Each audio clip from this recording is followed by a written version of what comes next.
Février 1984. Notre dirigeant Andropov vient de mourir. Je ressens quoi? De la tristesse? Non, de l'espoir. L'espoir d'un renouveau pour notre pays. Eh bien non, j'avais tort. Un autre zombie, Tchernenko, a pris sa place. L'histoire se répétait. Et même s'il était clair que Tchernenko ne tiendrait pas longtemps, il y en avait des dizaines comme lui qui attendaient leur tour. Je ne voyais pas en eux l'avenir glorieux qu'on m'avait appris à attendre du socialisme. Bien sûr. Mais ces dirigeants communistes moribonds n'étaient pas simplement des pantins ridicules. Andropov a beaucoup durci la répression politique, et sa mort n'a pas amélioré la situation. Lagle Parek, militant estonien des droits de l'homme, se souvient bien de cette époque. Au moment de mon arrestation, j'étais en train de nager. On est venu m'arrêter à la piscine. On m'a accusé d'agitation et de propagande anti-soviétique et condamné à 6 ans de camp de travail à régime spécial et à 3 ans d'exil.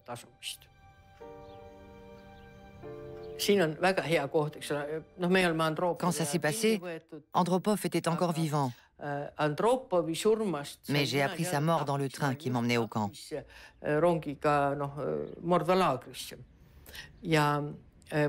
On était tellement nombreux qu'on dormait à tour de rôle.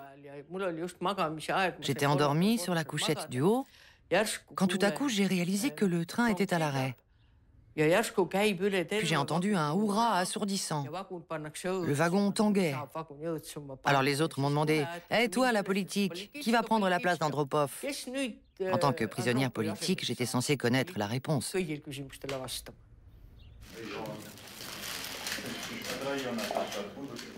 Tchernenko, le successeur d'Andropov à la tête de l'URSS, n'est pas resté bien longtemps. Il est mort à peine plus d'1 an après Andropov.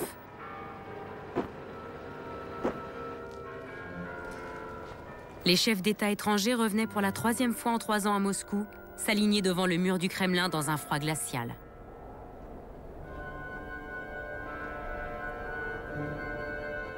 Mais de quel œil les citoyens ordinaires voyaient-ils ces desserts et pétitions?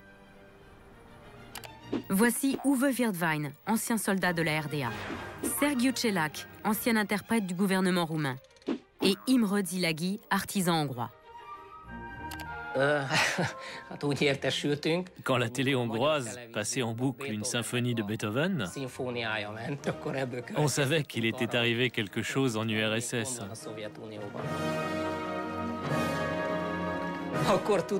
Que quelqu'un était mort. Brejnev, Andropov ou Tchernenko.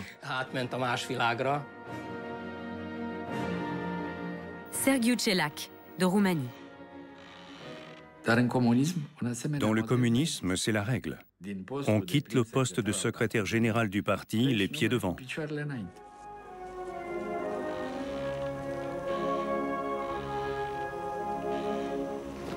Uwe Wirtwein, d'Allemagne de l'Est. À l'époque, j'étais à l'armée. Je crois qu'il y a eu 2 enterrements pendant mon service. Et à chaque fois, on a tous été obligés d'aller dans la salle télé pour regarder la cérémonie.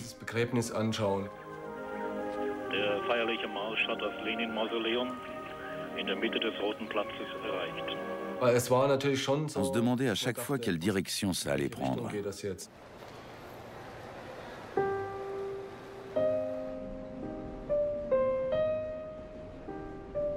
La fin prochaine de Tchernenko avait beau être parfaitement prévisible, je n'avais aucune envie de rester là pour l'attendre.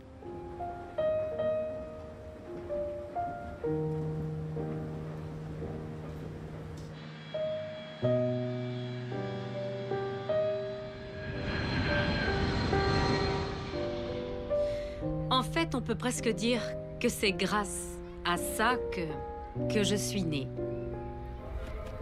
Disons que c'est grâce à ça que j'ai vraiment compris. La déception que te causait le régime a dû t'aider à sauter le pas pour quitter l'URSS et épouser ma mère.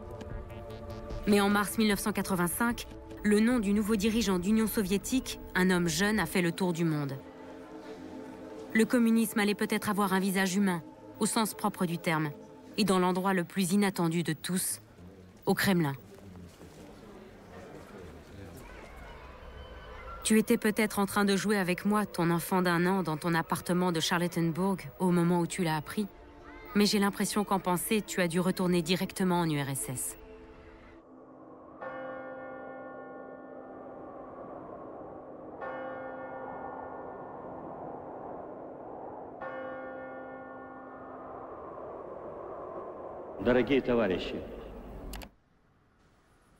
Mais pourquoi était-ce si important qu'en 1985, Mikhail Gorbatchev prenne la tête de l'Union soviétique, à 54 ans? Qui est Gorbatchev et qu'est-ce que Gorbatchev? Car c'est tout autant un homme qu'un phénomène. Andrei Gratchev, directeur adjoint du département international du comité central, et plus tard, porte-parole de Gorbatchev. Le phénomène Gorbatchev a commencé à surgir de la réalité soviétique de l'époque avant même de se matérialiser sous les traits d'un homme avec un prénom et un nom.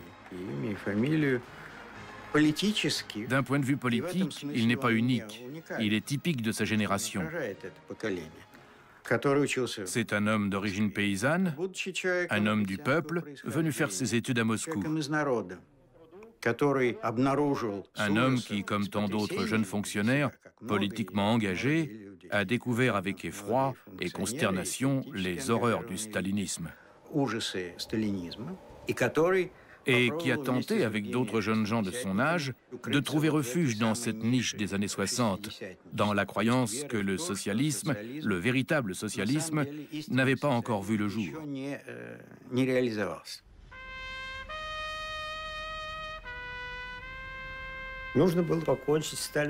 Il fallait en finir avec l'héritage du stalinisme, qui à l'époque de Brejnev était présenté comme si les grandes purges n'avaient jamais existé. Anatoly Tcherniaev, adjoint de Mikhail Gorbatchev avant et pendant sa présidence. Le système stalinien était toujours en vigueur, tant au niveau économique que politique, et tout spécialement dans le domaine des droits de l'homme. Il fallait en finir avec ce système. Et c'est Gorbatchev qui a été à l'origine de cette éradication. J'appartiens à la génération qui n'a pas souffert de la période stalinienne. Général Alexei Kondorov, officier du KGB de 1974 à 1991. Mon choix de rentrer au KGB coulait de source. Je voulais défendre mon pays. Et j'estimais que le meilleur moyen de le défendre, c'était de travailler dans les services secrets et le contre-espionnage. Gorbatchev n'a pas surgi de nulle part. Il était bien évidemment soutenu par certaines forces qui l'ont propulsé au premier plan. Andropov a été le principal initiateur de son avancement. Il a commencé à le pistonner à l'époque où il était président du KGB et il a continué une fois devenu secrétaire général. Je vais vous dire comment c'était en 1985. Boris Belenkin, membre de l'association Mémorial, organisation indépendante de défense des droits de l'homme. Les 9 et 10 janvier, j'ai pris une bouteille et je suis allé boire avec l'écrivain Félix Vetov. Tchernenko n'en avait plus pour longtemps. C'était évident. Nous savions parfaitement que Gorbatchev allait être le prochain. C'était l'horreur. Ce Gorbatchev était un véritable cauchemar. Il était jeune, il avait au moins une vingtaine d'années devant lui. Et nous allions en prendre encore pour 20 ans. Nous avions adoré Andropov et Tchernenko, ces deux vieillards croulants et débiles. Moi, je misais tout sur Grishine. Je voulais qu'il soit le prochain. Il avait déjà un pied dans la tombe et il y aurait bientôt des funérailles. Un spectacle vraiment génial. Nous connaissions le passé de Gorbatchev. Il ne différait en rien de celui de centaines de ses semblables. Membre du Politburo ou pas, peu importait. Ce n'était qu'un rond de cuir du parti, comme tant d'autres. Son passé était nul. Un passé absurde de membre du parti. Que pouvait-on attendre de lui? Personne dans mon entourage n'aurait pu dire « Voilà, maintenant Gorbatchev va arriver au pouvoir et tout va changer ». Non, c'était totalement inattendu.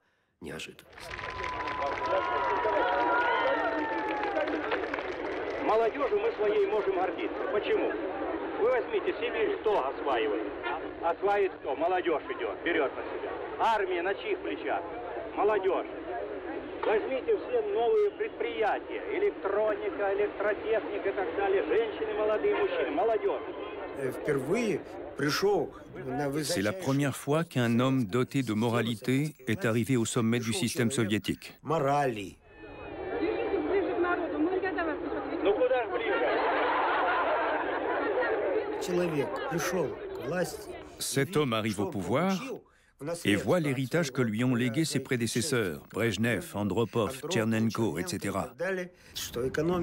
Une économie en ruine, minée par le complexe militaro-industriel et la course aux armements, qui non seulement gangrène l'économie, mais aussi le psychisme de la société tout entière. Et cet homme s'aperçoit que la course aux armements a atteint un degré tel que la moindre erreur, la moindre défaillance technique peut plonger l'humanité dans une guerre nucléaire.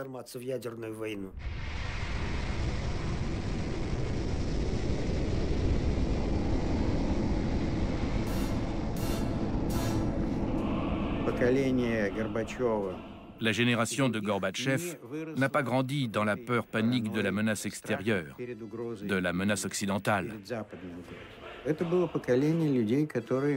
C'est une génération qui n'a pas souffert du syndrome 1941, le syndrome de l'attaque surprise de l'Union soviétique par l'Allemagne.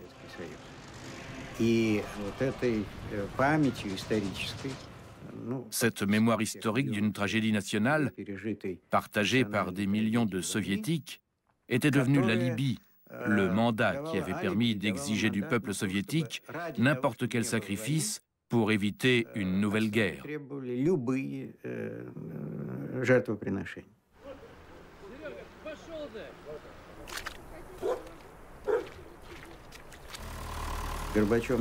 Gorbatchev croyait avant tout qu'en se débarrassant des aspects odieux du régime précédent, de ses absurdes préparatifs pour une guerre impossible, et en se réconciliant avec l'Occident, il lui serait possible de secouer le pays un peu comme un thermomètre et de le propulser vers la modernité. 19 ноября встретились Михаил Сергеевич Горбачев и Рональд Рейган. Первая советско-американская встреча на высшем уровне.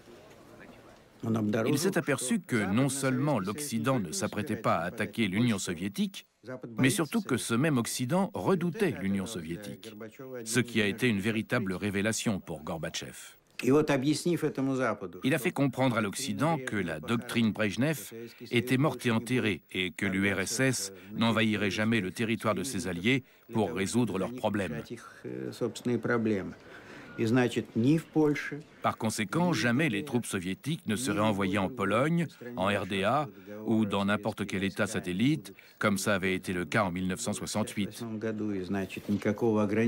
La souveraineté limitée n'avait plus lieu d'être, et nos alliés du pacte de Varsovie devaient recouvrer leur liberté.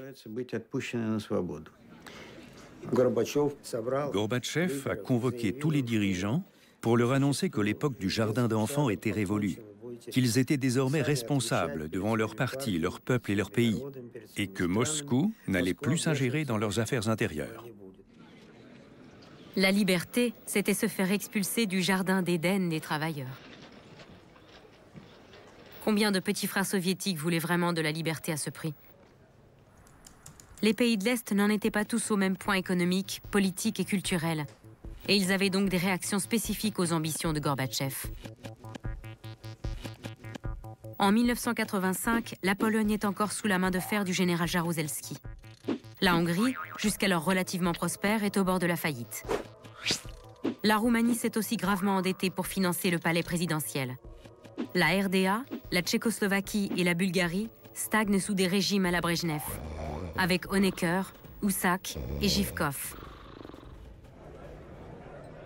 La Hongrie étant sans doute l'État le plus libéral du bloc communiste.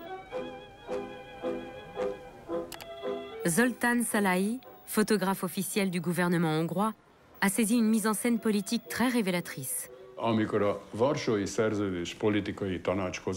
Un sommet des dirigeants du pacte de Varsovie s'est tenu à Budapest. Et Gorbatchev est arrivé en compagnie de Ceausescu.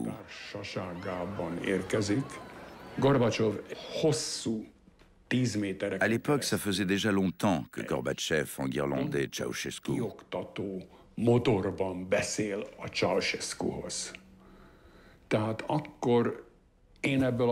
Mais j'ai compris à cette occasion qu'il n'existait entre eux aucune compréhension fraternelle.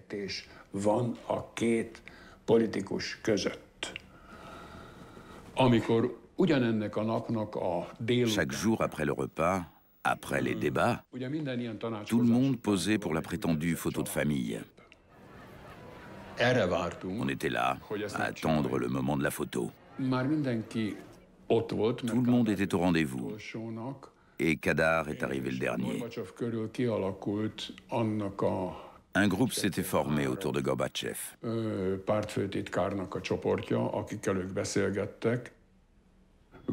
Voilà Gorbatchev, Jaruzelski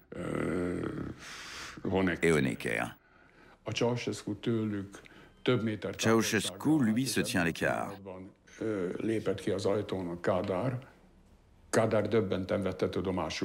Lorsque Kadar est arrivé, il a hésité. Il ne savait pas vers qui aller, à qui parler. Ceausescu ou les autres.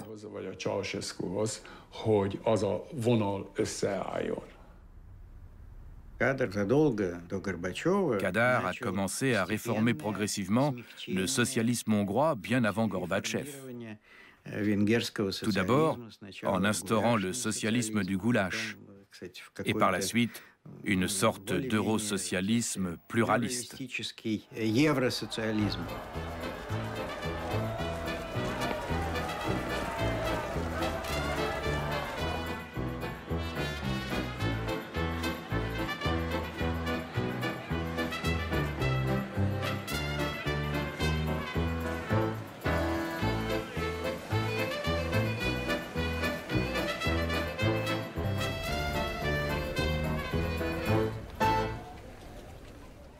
Le communisme goulash avait ses bons côtés. Ambrose Sarkozy, industriel hongrois. J'avais mis une petite annonce et j'avais plein de commandes. De ce côté-là, ça allait. Le problème, c'est qu'ils s'acharnaient à nous mettre des bâtons dans les roues. Je vous explique. On avait le droit de s'installer à son compte, mais tout dépendait en réalité de la bonne volonté de la municipalité. Si par exemple on voulait devenir fabricant de volets, il y avait toujours une petite dame au registre du commerce pour dire « Il y en a déjà 2 dans le quartier, ils n'en ont pas besoin d'un 3e. » Et voilà, au suivant. Il fallait être très fin psychologue et plein de ressources pour ne pas être jeté dehors. Finalement, j'ai réussi à créer ma propre entreprise. C'est ce besoin d'être libre qui a décidé de toute ma vie. Petit déjà, je ressentais ce besoin. Et la liberté préférée de tous, celle dont on rêvait tous, c'était la liberté de voyager.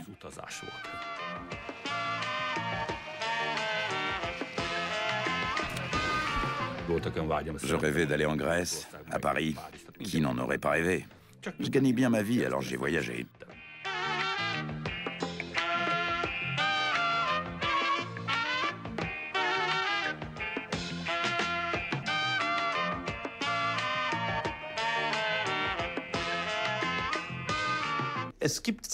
Il y avait 2 stratégies concernant le rideau de fer. Andras Sekfu, analyste des tendances de l'opinion publique pour la télévision nationale hongroise. En Union soviétique, en Allemagne de l'Est et en Tchécoslovaquie, personne ne pouvait obtenir de visa de sortie à part les très bons éléments. Par contre, la Hongrie et la Pologne délivraient des passeports, mais ils n'étaient pas tout à fait comme ceux de l'Ouest. On y insérait un papier qui précisait « Autorisation pour une seule sortie du territoire à but privé ». Donc nos passeports seuls n'étaient pas suffisants pour sortir du pays. En Hongrie, tous les ans, on retrouvait 3 ou 4 personnes mortes près des barbelés en essayant de passer à l'ouest. Certains pensent que le communisme goulash, qu'on trouvait en Hongrie, n'était pas une vraie dictature, mais c'est faux. En fait, le régime de Kadar, c'était un peu du tango.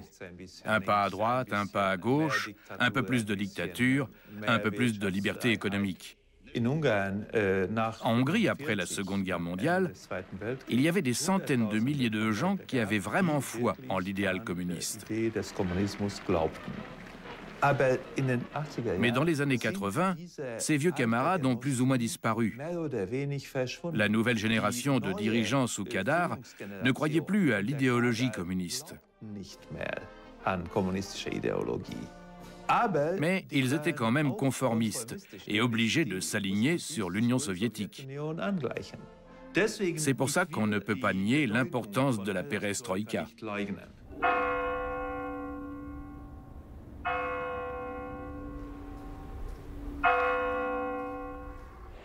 Début 1986, l'Union soviétique n'avait pas beaucoup changé.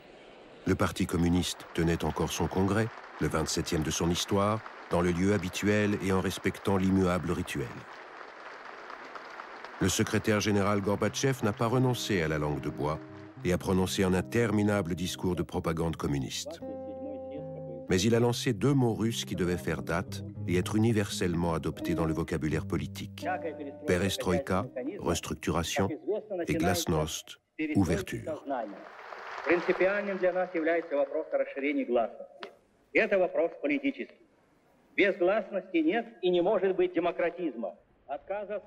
Les correspondants et les analystes occidentaux l'ont bien entendu et ont peut-être été les premiers à y voir le signe d'un profond bouleversement.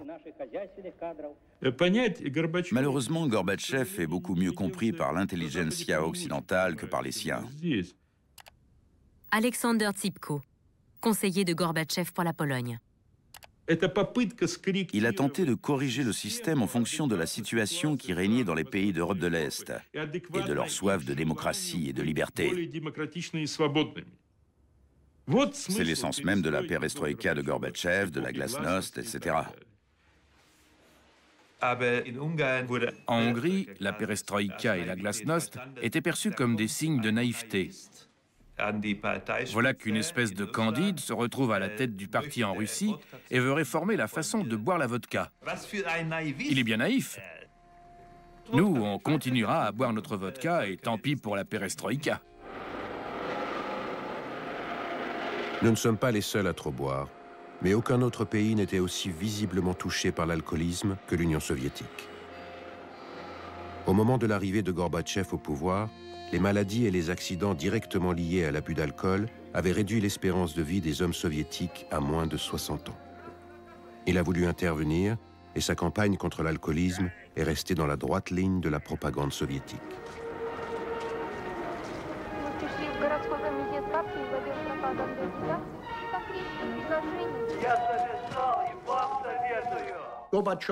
Gorbatchev a restreint ou même interdit la consommation d'alcool. Roland Wetzel, ancien cadre du Parti communiste en RDA. C'est très bien. Mais d'un point de vue économique, ça a été une erreur. Le budget de l'État en a énormément souffert. Je ne dis pas qu'il faut boire comme des trous, mais on ne peut pas non plus traiter une tradition de cette façon. Pourtant, ça n'a pas trop affecté les Allemands. Pour eux, c'était même un succès. Enfin quelqu'un qui agit. Sauf qu'il n'agissait pas au bon endroit.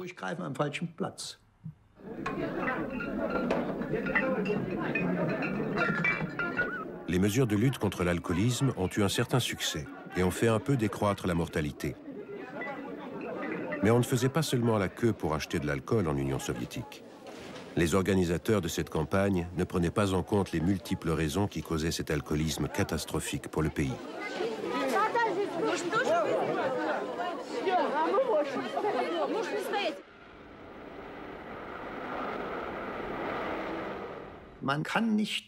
On ne peut pas toujours en appeler à la perestroïka ou à la glasnost. Le fait est que les gens avaient de moins en moins d'argent pour faire leurs courses.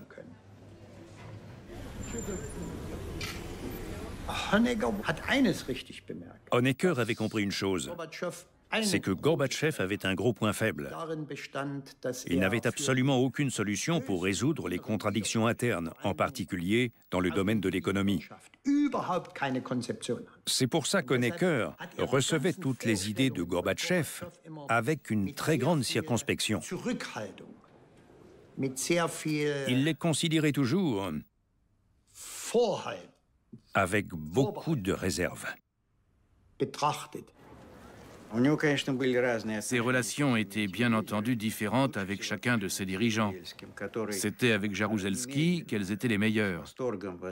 Celui-ci s'était très rapidement enthousiasmé pour Gorbatchev, qu'il considérait comme un exemple et une chance de sortir de la situation dans laquelle il s'était embourbé avec Solidarnosc. Il faut comprendre que Gorbatchev n'aurait pas existé s'il n'avait pas choisi de réagir par la perestroïka aux événements qui se produisaient en Pologne. Et s'il n'avait pas décidé de sauver le socialisme en l'associant à la démocratie. J'ai personnellement écrit de ma main le projet pour le Politburo du comité central du PCUS. 2 pages. Les notes à l'intention du Politburo ne devaient pas faire plus de 2 pages. Je l'ai rédigé et j'ai démontré qu'une opposition constructive n'était pas négative et qu'il fallait laisser Jaruzelski faire une place à une opposition constructive. La menace d'une invasion de l'armée soviétique était réelle. Andrei Roziewicz, chanteur-compositeur polonais très connu et sympathisant de Solidarnosc. La loi martiale a rendu illégale Solidarnosc et toutes les organisations non gouvernementales. Même les organisations d'artistes, de peintres, ont été dissoutes. Ronald Reagan avait surnommé la Russie l'Empire du Mal. Et voilà qu'apparaissait soudain un secrétaire général qui comprenait qu'un changement était nécessaire.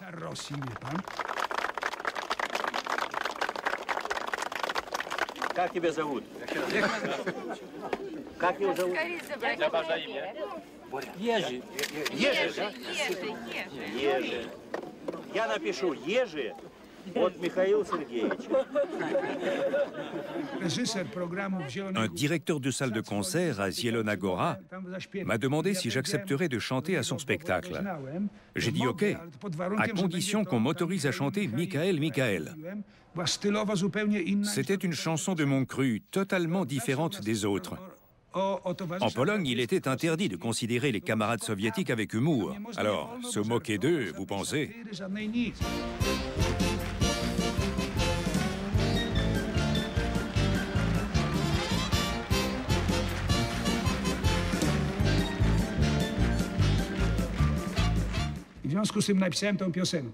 Ma chanson était un tube. Des milliers de gens sont venus m'écouter. J'adore la musique russe. Pour moi, tout ce que la Russie compte de merveilles, elle les doit à sa musique. J'ai donc écrit une belle mélodie pour Michael, Michael.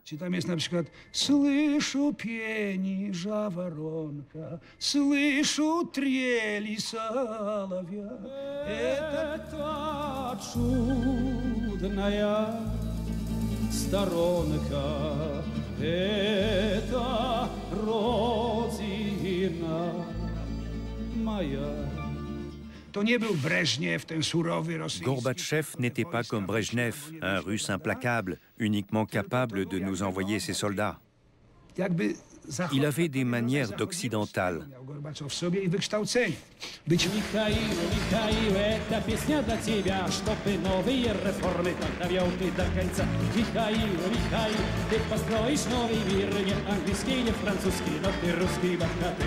Ой, ой, мама, кружится земля, матушка Россия, родина моя. Ой, ой, мама, хватит сил, новой революции победит Михаил.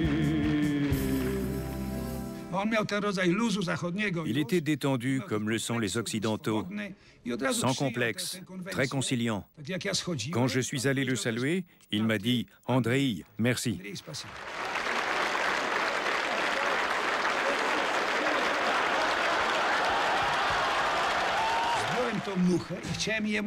J'ai essayé de lui mettre mon nœud papillon, mais il a reculé, il ne voulait pas. Raïssa est alors intervenue et elle m'a pris le nœud papillon des mains. Certaines personnes disent qu'elle m'a sauvé la vie. Parce que quand je me suis approché de Gorbatchev, ses gardes du corps se sont alarmés. Ils ont cru que je voulais l'agresser. C'est donc grâce à Raïssa que j'ai eu la vie sauve. J'ai accueilli Gorbatchev avec enthousiasme, je le répète, avec enthousiasme, de même que le renouvellement de l'équipe dirigeante. Mais vu que je travaillais à la 9e direction, j'ai pu l'observer de près. Pas d'un point de vue politique, mais dans son quotidien. La 9e direction ne s'occupe pas que de la protection, mais aussi de l'organisation de la vie du numéro 1, des membres du Politburo et des candidats au Politburo. Je m'occupais aussi de l'organisation des services spéciaux, des achats à l'Ouest. Pour moi, la première alarme a retenti en été 1985, quand, après avoir déclaré la lutte contre la stagnation et contre les privilèges, il nous a donné l'ordre de lui faire construire une nouvelle résidence à la campagne. Il avait déjà une datcha officielle. Il pouvait aussi vivre à Gorky 9, là où avait vécu Andropov, ou choisir n'importe quelle résidence officielle. Mais non, il fallait lui construire à toute vitesse une nouvelle datcha, et tout ça sous son contrôle direct et celui de sa femme. Nous avons dépensé des sommes folles prélevées sur l'argent public. Ensuite, il a fallu lui faire bâtir une résidence en Crimée. La situation économique était de pire en pire et nous voilà partis construire une datcha à côté de Pitsunda. Non seulement il a gardé les privilèges dont il bénéficiait en tant que secrétaire général, mais il les a amplifiés, ce qui n'était pas le cas du temps d'Andropov, qui était un véritable asset. Mais lui, il tendait vers les valeurs occidentales, pas seulement la démocratie et la liberté, mais aussi les valeurs matérielles, et de plus, celles du haut de l'échelle sociale. Pour moi, Gorbatchev n'était pas un homme corrompu. La corruption, ce terme qui est devenu essentiel pour comprendre la Russie depuis ce temps-là. Mais finalement, nous, les petits de ce monde, nous ne pouvons pas savoir de quoi un grand dirigeant a besoin pour honorer un emploi du temps surchargé ou rencontrer les autres chefs d'État.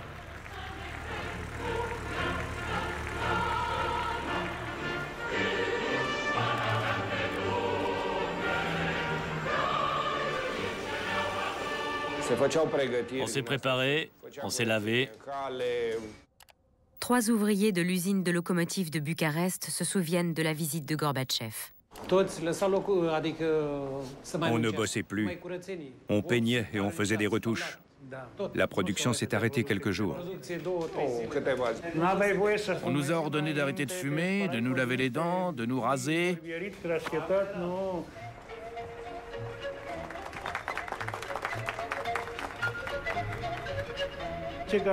Gorbatchev nous a demandé si on avait assez à manger. À l'époque, on manquait de nourriture.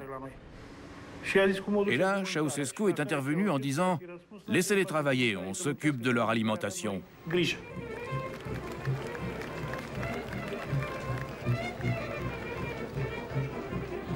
Ils ont organisé une exposition culinaire pour faire croire qu'on mangeait bien. Ça a duré le temps de la visite de Gorbatchev.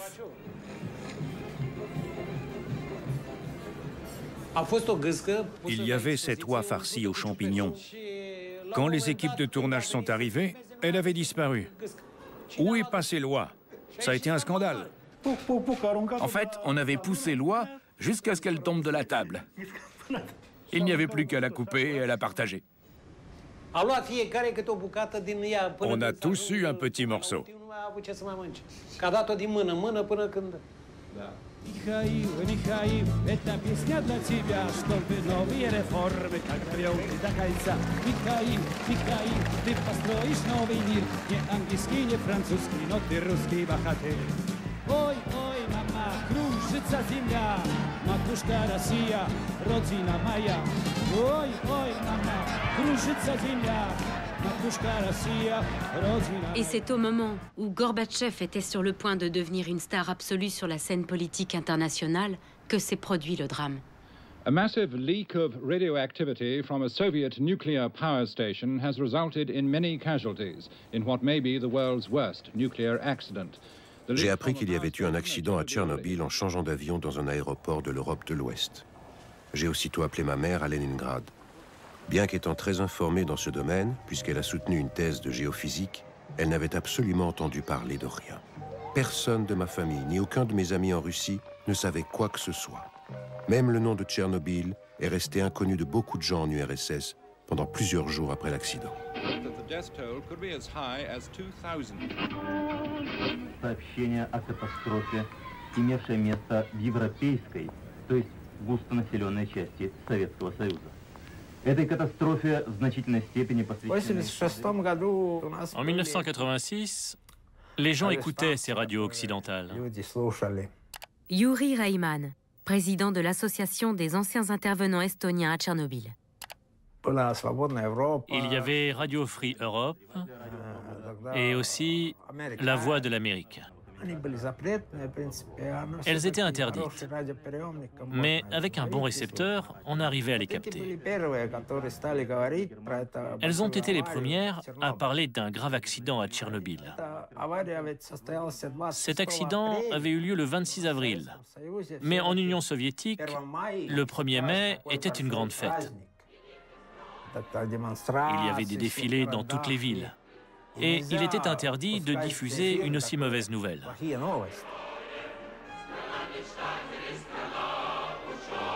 Le défilé du 1er mai a eu lieu.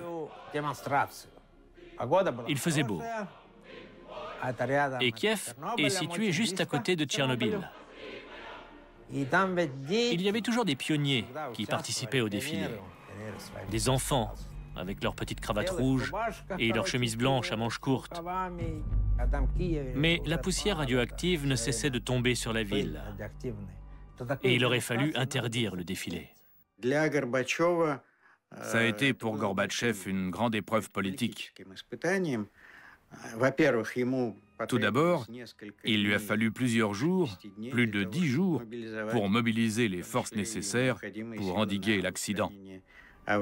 Учитывая чрезвычайный и опасный характер того, что произошло в Чернобыле, Политбюро взяло в свои руки всю организацию работы по быстрейшей ликвидации аварии, ограничению ее последствий.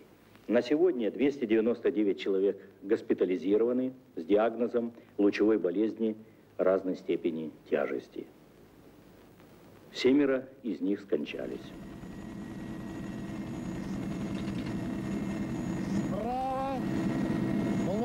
Номер, центральный зал блока номер 4. Включи!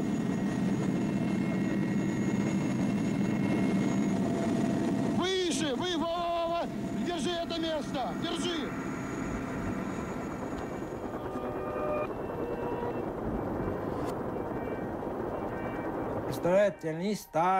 Vous imaginez? Ils ont commencé par jeter des sacs de ciment et de sable dans le réacteur en feu depuis des hélicoptères.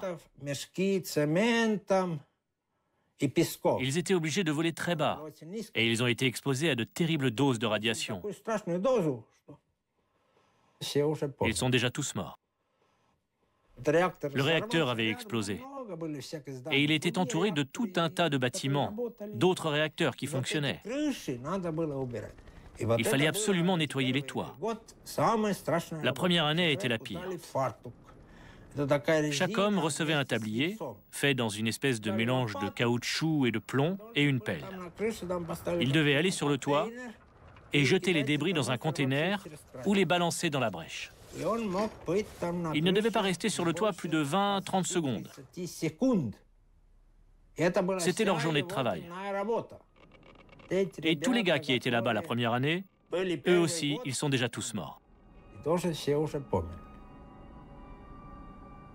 Il fallait refermer la brèche le plus vite possible, parce que la poussière radioactive était déjà au-dessus de l'Europe. La seule solution, c'était d'envoyer l'armée. Il fallait des tonnes de gens, et ils en ont envoyé des milliers. En temps de paix, j'étais réserviste. Mais Tchernobyl était considéré comme un état d'urgence, une situation de guerre. Ils avaient le droit de m'appeler.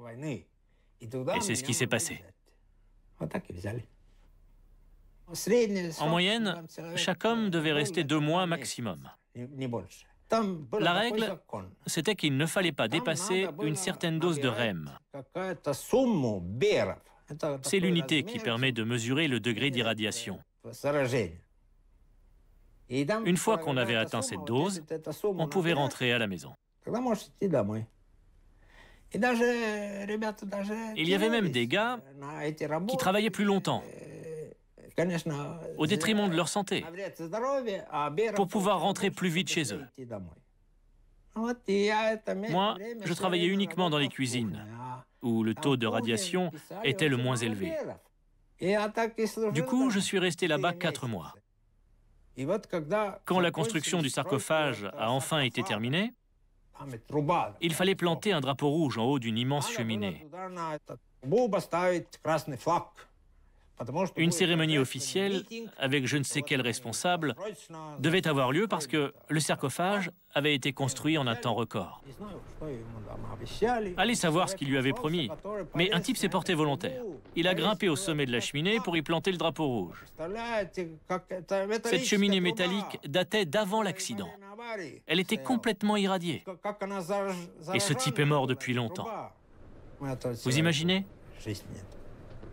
Grimper en haut de cette cheminée au nom de la propagande soviétique. C'est terrifiant.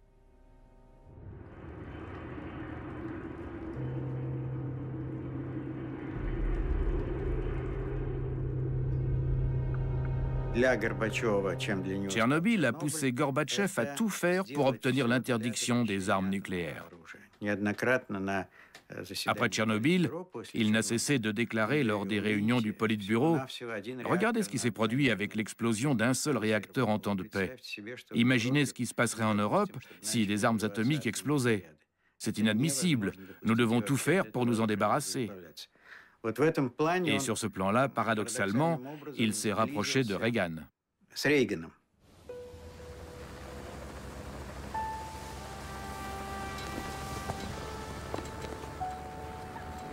Le sommet de Reykjavik, en octobre 86, a revêtu une immense importance pour des gens qui se trouvaient pourtant à des milliers de kilomètres de l'Islande.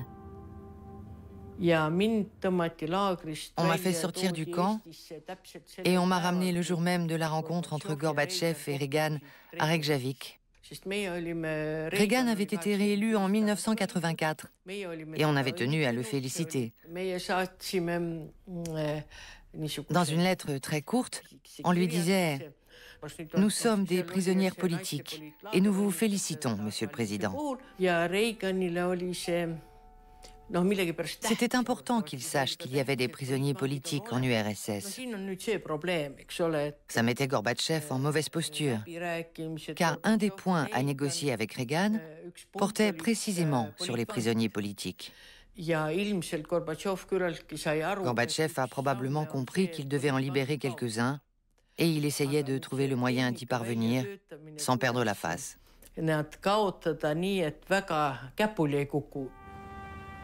Pendant que Gorbatchev discutait avec Reagan de l'armement nucléaire, Andreï Sakharov, inventeur de la bombe et plus grand dissident soviétique, était toujours à Gorky, où Brejnev l'avait envoyé en exil. Il a fallu près de 2 ans à Gorbatchev après son accession au pouvoir pour le faire revenir.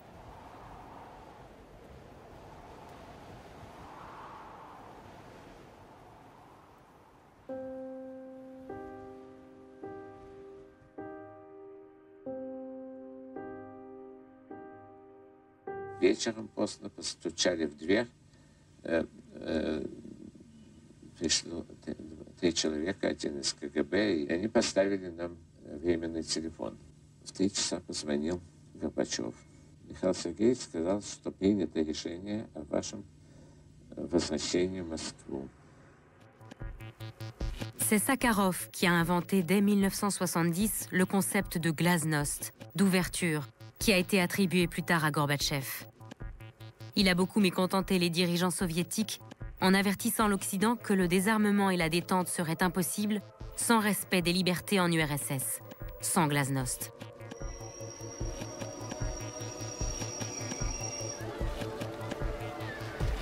Вы будете встречаться с Горбачевым? Это зависит не от меня, я никогда не отказываюсь. Нет каких-то встреч. Дайте пройти. Но это зависит не от меня. Gorbatchev n'était pas pressé de rencontrer le plus grand dissident soviétique, et la perestroïka ne semblait pas avoir affaibli la cause communiste à Moscou. Ni même le bolchevisme, un mot utilisé par le secrétaire général du parti, Mikhail Gorbatchev, lors du 70e anniversaire de la révolution russe. Идея перестройки опирается на наш исторический опыт большевизма с современностью социализма. В 2017 году наш народ, все прогрессивное человечество встретит столетие Великого Октября. Каким будет мир, когда он перешагнет вековую отметку нашей революции? В октябре 1917 года мы ушли от старого мира, бесповоротно отринув его. Мы идем к новому миру, миру коммунизма. С этого пути мы не свернем никогда.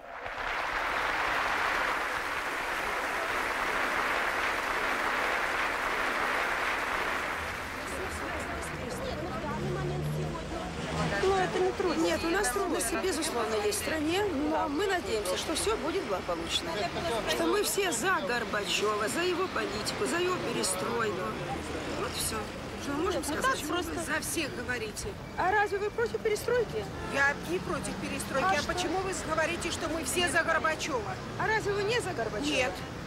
Очень это плохо. Уже наш. Нет, это не плохо. У нас есть более умные и более компетентные люди. Кто, например? Ельцин. Мы уже не будем здесь. Идея перестройки опирается на наш исторический опыт большевизма. Une fois qu'on s'engage sur la voie des réformes, on ne peut plus s'arrêter. Et il y a toujours quelqu'un qui veut en faire davantage. C'est ainsi qu'il est arrivé, ce Russe renfrogné, d'origine modeste, avec l'immense ambition d'accéder au pouvoir, aussi irréaliste qu'ait pu sembler cette idée au départ. Son ambition, ainsi que son nom, devait rester inconnu du public pendant encore longtemps. Mais dans le destin de l'Empire communiste, cet homme était une bombe à retardement.